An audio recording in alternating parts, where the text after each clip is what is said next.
Pemirsa Satpol PP Kabupaten Gianyar nyokong pemargin Bali Internasional Airso Bias suar sekali tali likur sani kelaksanayang ring Bandara Internasional I Gusti Ngurah Rai tanggal plekutus kantos selikur September. Anutin rencana delegasi Bias pacang rauhin daya tarik ring Ubud miwah wewidangan irika.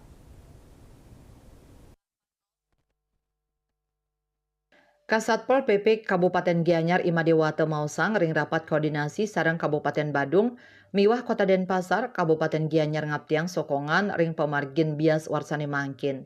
Parikrama bias inucap pacang kerawin oleh langkungan siu perusahaan peserta, miwah langkungan saking status delegasi rau saking sasur negara utawi wilayah. Bias inggih punika pameran terkemuka ring Asia Tenggara sane uleng ring industri dirgantara, teknologi aero miwah pertahanan, sane dedikasi yang untuk nyokong Indonesia ke garis depan industri dirgantara.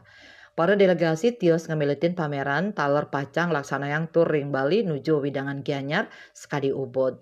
Nyangre pengerau delegasi Bali Internasional Airso Satpol PP sampun kauduhang resikang baliho miwah banner ring margi-margi sane kelintangin oleh delegasi. Delegasi pacang ngerauhin objek wisata punika mawinan patut nyuguhang kahanan pariwisata sani bersih saking kuentenan baliho banner miwas spanduk. Ngeresikang banner miwas spanduk inucap kelaksanayang ring marki objek sani kalintangin delegasi bias kali Ubud miwah bypass ide bagus mantre. Wirnaya Bali Pos Nguningayang.